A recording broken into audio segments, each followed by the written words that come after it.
everybody. This is, I guess, the second segment of our Q&A. And again, thank you to everybody that had put some notes in the comments about questions. Hopefully we're hitting all of them. If not, feel free to put questions in this one. and we'll follow up on some other videos as we do, yeah. And then that's it. No more questions. Because we're going to totally forget. So did we hike the PCT? What? Yeah, we went hiking? We did? I don't remember that. I don't know. So somebody asked us about wildlife. What kind of wildlife did we see on the trail? Keeping in mind that we were early. We started in March, and March 5th. A lot of snow.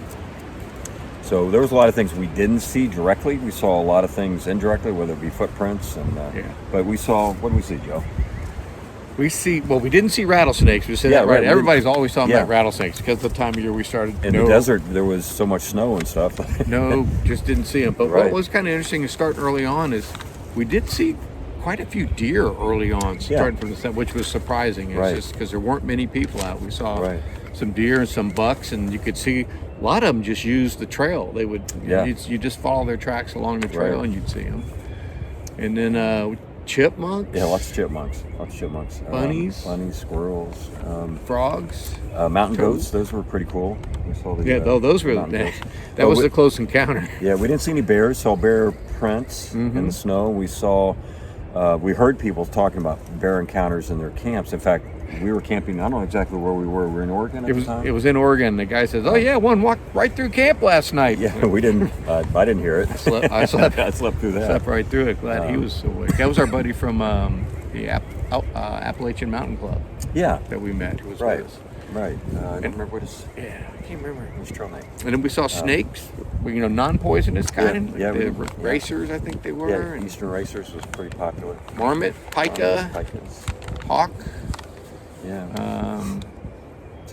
But for what is out there, we didn't see a lot of. We saw some mountain lion footprints and stuff in the snow. Yep. But never came face to face with one, which we're happy about. Heard a lot of coyotes. A lot of coyotes. A lot of coyotes.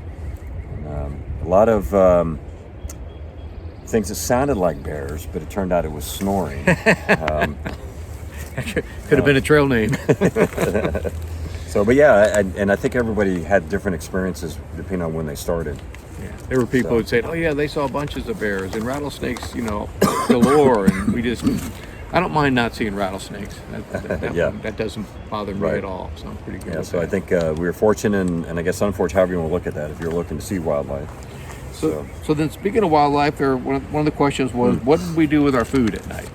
And of course, when you had the bear canister, which was part of the time, you just put your food, all your smellables in the bear canister, and put that, 200 feet away from your tent. Right. And then we had our bear hanging kit, which we use some, but I just got to be honest with you, not that much because it was really hard to find trees. Yeah, very difficult to hang your food. On the AT, there's a lot of different types of trees. That have the longer branches. Here, let me demonstrate a branch that goes out like this. And your rope goes over like that, and then you hang it, Whereas the PCT had a lot of the spruce with the just branches like this. So it was very difficult. We unfortunately, I hate to admit it, but we slept with our food, probably more than what we should have. But we tried our best. I had an op sack and things that you would try to bury everything into. For me, into that op sack and then into my food bag, in some cases into my pack, put smelly clothes over top of it. But that's not the recommended thing to do. Yeah. That's probably what we did. I got to tell you that. Yeah, that was kind of a no-no we shouldn't have done. I took the same approach with everything was inside a bag to minimize smells and stuff. And it seemed like that was the common practice around for most of the backpackers. Most people did that. When we were out of the bear canister zone, there was some of them that would use that op sack like you had, and a few of them had the sacks. But we decided that going forward, if there's not bear hanging cables unless we know there's going to be fantastic trees and stuff to do that, we're just going to take bear canisters. Yeah, well, we go back out in August. We've kind of both decided that we're going to take our bear canisters, even though it's in areas you're not required to have it. But I will say it's so much easier with a bear canister. I mean, you've got the extra added weight and just to try to get all of your pack arranged properly. but it's so easy at night just to pack it up and then set it off a little further away from your tent. And it's a great stool to sit on when when you're at camp. So I think we're both going to try to do that in August. And anyways, make that a little easier for you. Yeah.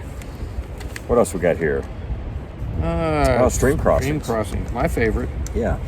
We did a little bit of both in that, in the sense of the question was, did we take our shoes off and did we have water shoes and that kind of things?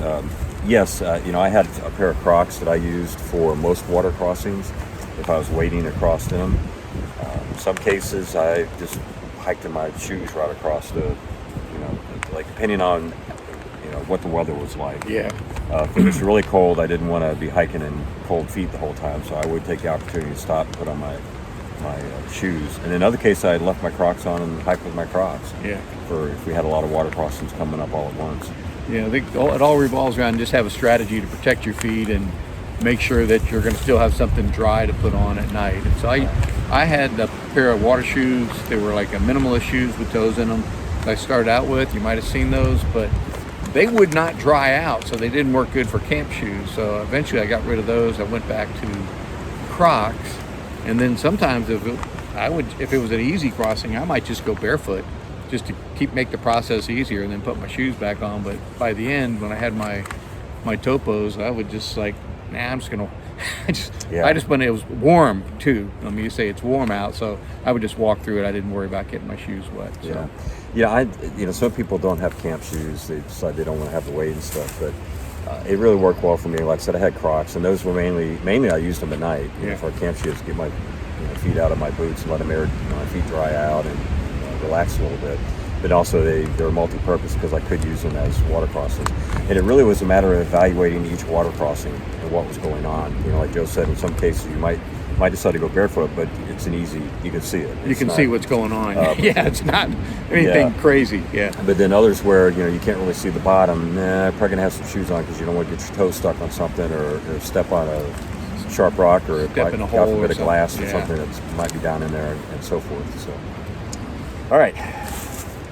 Cat holes in the snow. We'll do that one first. Yeah. How did we do cat holes in the snow? And It's just it's not easy. Find a tree well. That's the big thing, and that's one of the things you'll hear them say a lot about.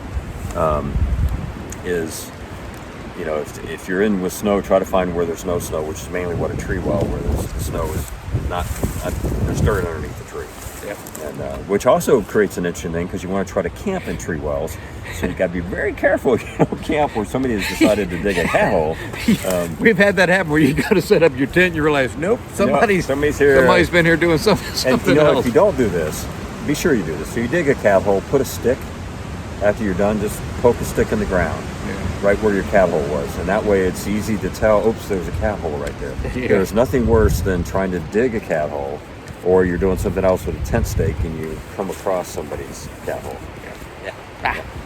That's it's the shit. Yeah. So then, next question they were asking was, how did we dry out our tents when they were getting wet inside and out? And that it's just real simple. If you're faced with that, then you just have to pack them up on the outside of your pack, preferably, and then you wait till you get the sun coming out, and then you just stop for lunch or whatever and pull everything out. Yeah. Dry them. Let one, the outside say dry, and then you turn it inside out, let the other side dry, and then pack it back up. It's just, and if you have a situation where you're not getting the sun and it won't dry out, well then you deal with it. Yeah, you just have to deal with it. Now I had if you remember, I had the Big Agnes Tiger Wall, so it had an inside part and then the fly, and then I also carried a footprint for it. And what I did was I would have one dry sack that I would put the rain fly and the footprint into, because those were, for me, the ones that usually would get wet, whether it be from rain or dew, or if there's condensation, to be on the inside of the rain fly. And I would put that in one separate thing, and then usually my tent body would stay dry, so I would keep that in a different spot, so it would stay dry, and then I just, if I mixed the two, then everything would get wet. So, but that worked out very well for me to make that work. So. All right. Well, then next question. Before we go to the next question, okay, we're going to take a pause here just to adjust our camera a little bit. We're getting some glare there, aren't we? I think the Earth is rotating, or is the sun moving? One of the two, maybe both. Yes.